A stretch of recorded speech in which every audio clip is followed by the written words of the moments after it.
jornalista especializado em gestão ambiental, professor universitário, autor de livros, entre eles o grande sucesso Viver é a Melhor Opção.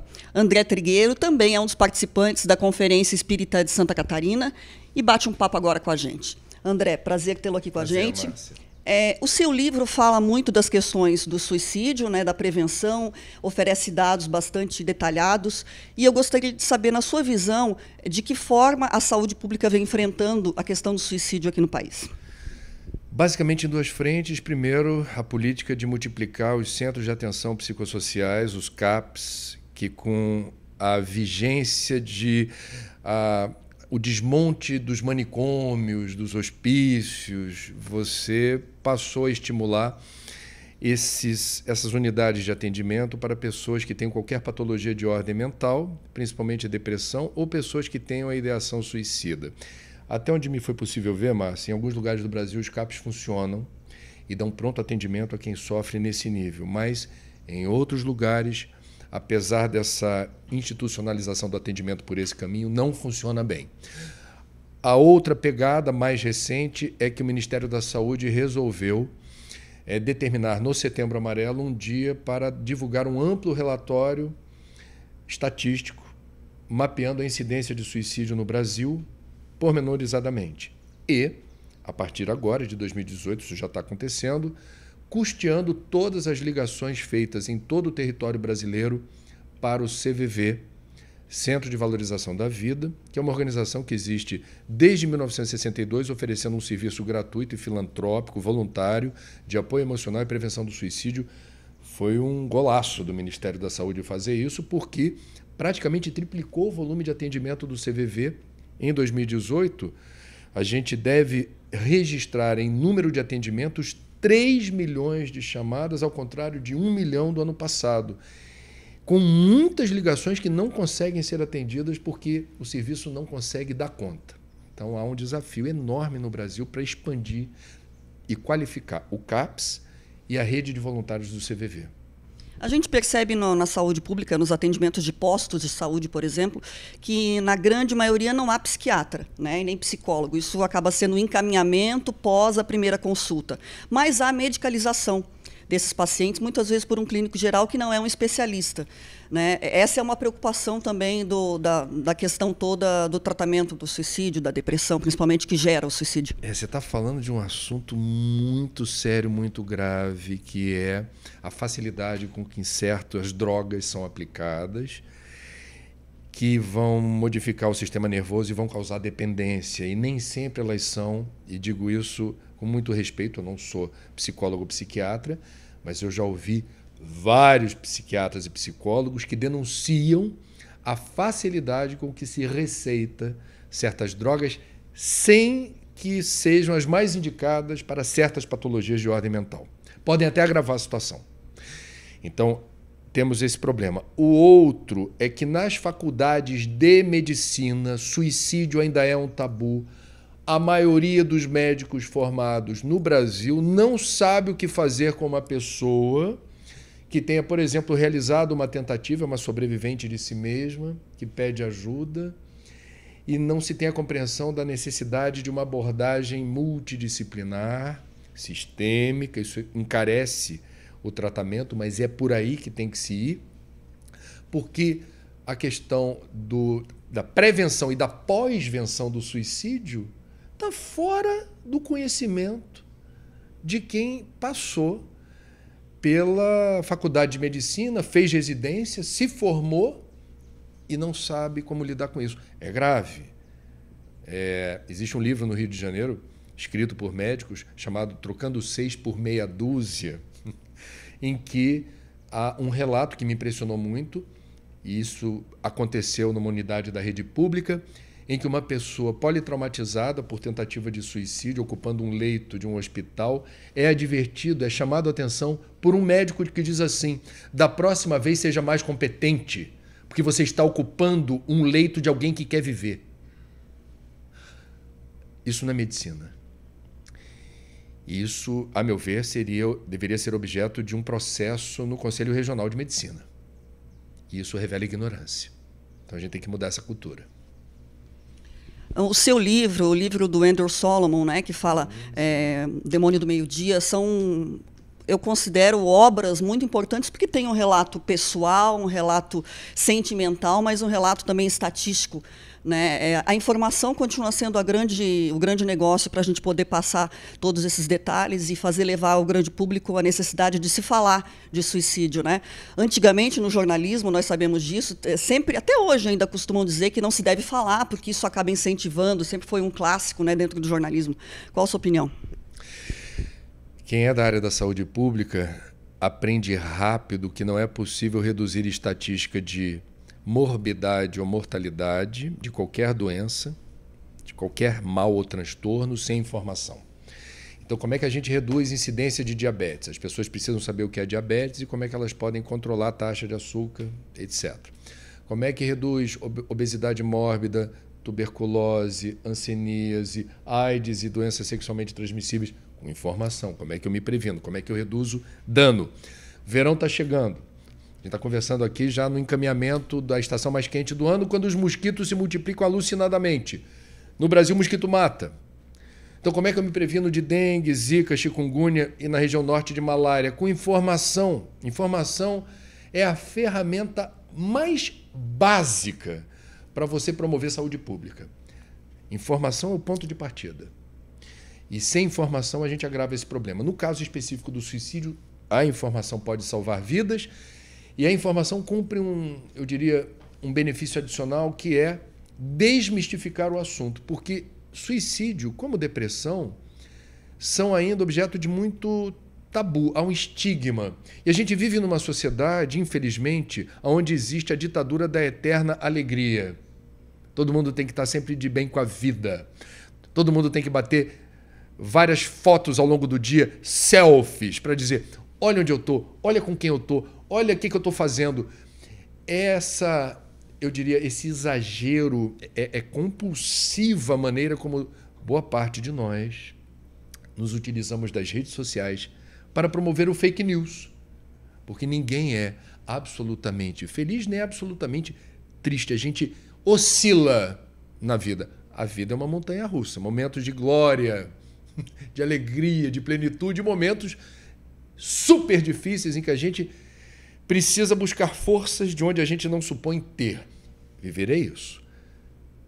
E a gente precisa aceitar essa realidade para melhor lidar com ela.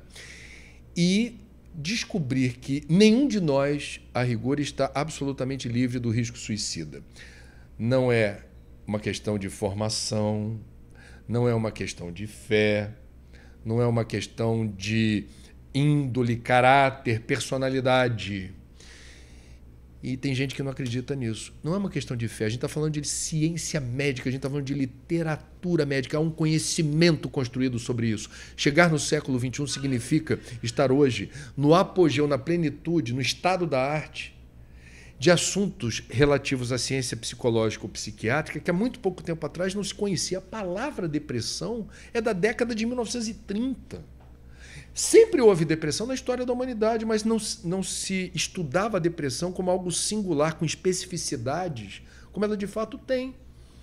Então, acessar o conhecimento através da informação e não repetir erros que podem custar caro.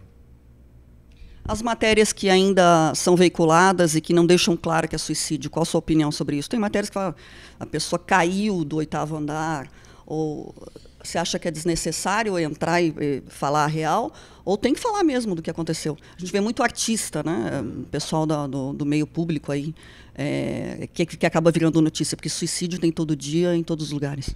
Bom, a minha posição, eu fecho com a Organização Mundial da Saúde, órgão máximo da saúde pública no mundo, que recomenda a nós, jornalistas, o seguinte: só reportar casos de suicídio se isso for absolutamente inevitável.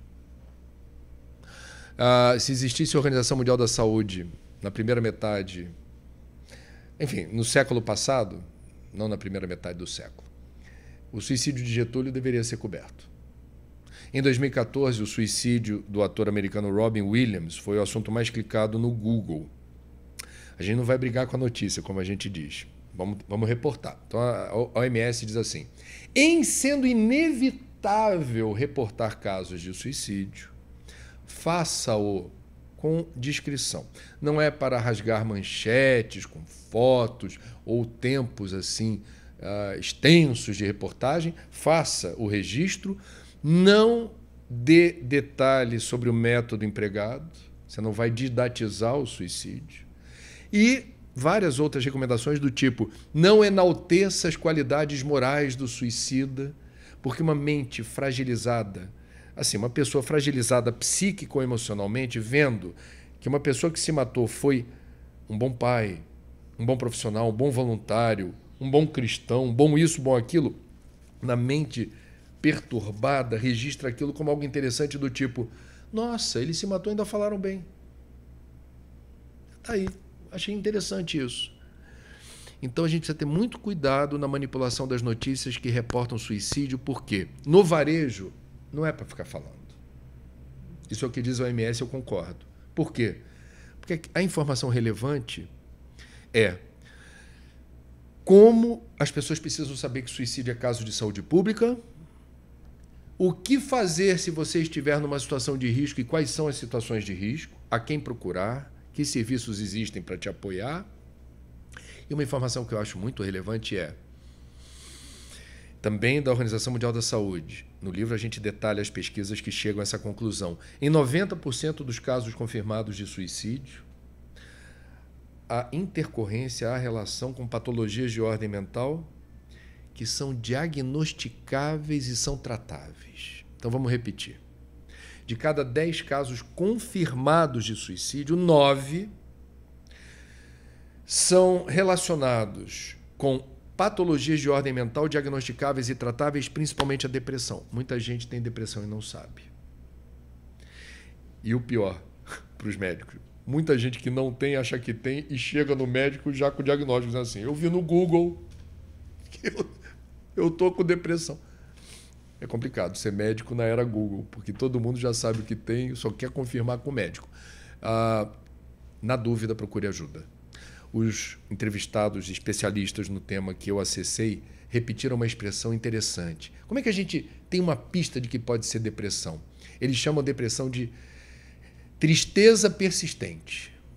Passou de 10 dias ou 2 semanas com aquela sensação assim de opressão no peito, coração estilhaçado e, por vezes, isso é muito angustiante, não saber qual é a causa. Você não está associando essa dor a uma causa específica. Procura ajuda, pelo amor de Deus. Movimento espírita, André, de que forma o espiritismo pode auxiliar nesse tripé que você já citou aí, precisa de atendimento profissional, né, técnico, a questão espiritual, como é que fica nisso tudo? Vamos lá.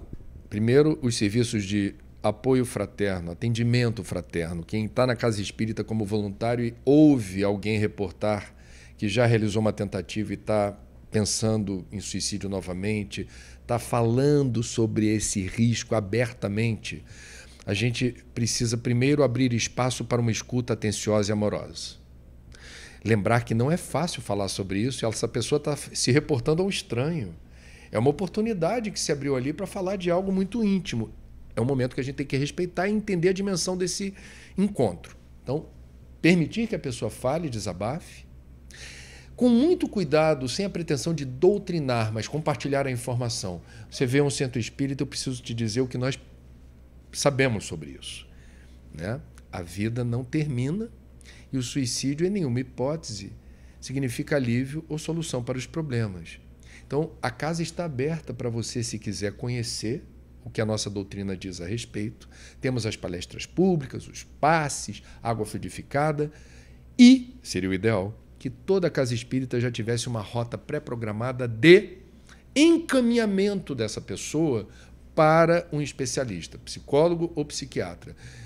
Já que você veio aqui procurar ajuda, a casa está aberta, etc., mas eu preciso te dizer que nós recebemos uma instrução técnica de profissionais da área da saúde que, em se tratando de casos como o que você está relatando para mim, é muito importante que você não hesite e não adie o encontro com um profissional que saiba cuidar de você como se deve. Então, o espiritismo, como você bem disse, é uma ferramenta muito importante, auxiliar da recuperação da saúde. Nós espíritas sabemos que doença não é causa, é efeito. Joana de Ângeles diz que as matrizes da depressão jazem esculpidas no perispírito de quem reencarna, transportando uma culpa. Em boa parte dos casos, não dá para generalizar nada quando o assunto é depressão ou suicídio, mas Joana diz, em boa parte dos casos, a depressão que se instala na vida atual pode ter origem em algo mal resolvido do passado que lhe fragiliza. E a culpa está por trás de boa parte dos casos de depressão. E a gente precisa ter informação. É dentro do movimento espírita para não achar que quem tem depressão fraquejou na fé raciocinada, não está lendo direito as obras básicas. Você está indo no passe? Você está tomando aguinha fluidificada? Com todo respeito, você pode tomar hectolitros de água fluidificada e a depressão está lá. Você pode tomar passe todo dia, a depressão está lá. Você pode ser um leitor ávido, voraz de todas as obras básicas, a depressão está lá. É rota auxiliar. Espiritismo dá apoio, suporte, ajuda. Mas numa depressão que vai inspirar cuidados, não resolve sozinha. Joana, eu estou citando apenas ela aqui porque ela foi autora de uma série psicológica através de Divaldo Franco, da psicografia de Divaldo, com muita informação sobre a necessidade da medicina da Terra não ser desprezada neste e em outros casos.